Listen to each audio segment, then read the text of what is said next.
So now in section 10.5, we're going to factor by grouping. So very similar to what we've been doing so far, which is using the distributive property.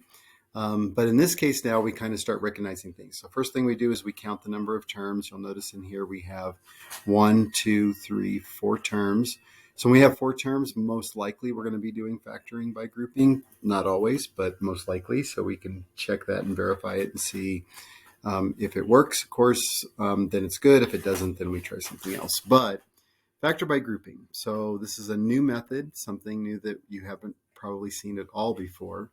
But what we're going to do is we're going to combine the first 2 terms and the last 2 terms. Now, what's important is that we can only do this specifically and keep everything the same if this is a positive. So that positive right there in the middle, that cannot be a negative. That cannot be a minus sign. It has to be a plus sign. And I'll show you what happens when we have a minus sign and how it's a little bit different, but not much different. So what we're going to do is we're going to look at these 2 terms here alone. We're going to figure out what we can factor out. You'll notice that we can factor out a g because both of them have a g. So we have g. We have left f minus 5 because we divided out a g. And then we have this plus sign here, so we're going to put the plus sign there.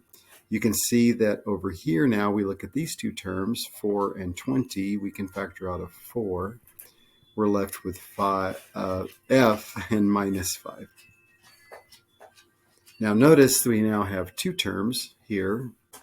We're going to see what's common, and we have to be very specific. So anything that's all by itself kind of sitting out here, that would be a piece of it. Anything in parentheses is always together. So we don't just have negative 5s or f's that are the same. We actually have f minus 5. So we can factor out an f minus 5. When I do that, I can cancel them so I don't have to worry about them anymore. Plus, it's a little bit easier to see. Notice that I have to keep those parentheses there. And then I have g plus 4 on the right side. That's what's left over. And so it's f minus 5 times g plus 4. Okay, moving on. Notice we have 4 terms. First thing we think of is factor by grouping. So we're going to go ahead and combine them. Notice it's a plus sign. So we're going to go ahead and combine them together.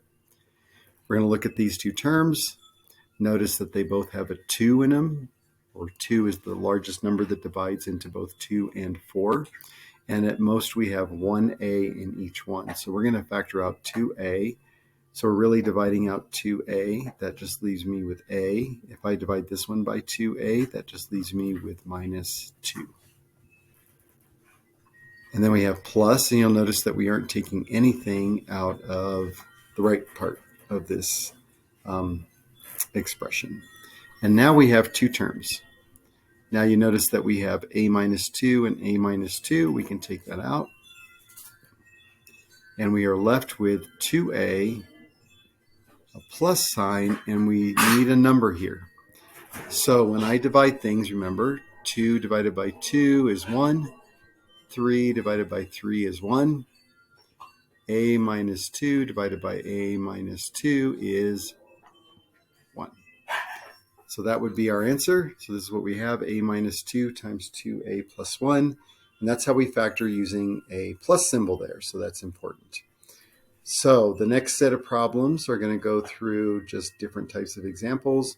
And I'm going to do that on the very last video since it kind of shows you an example of everything that we've done so far in this particular lesson.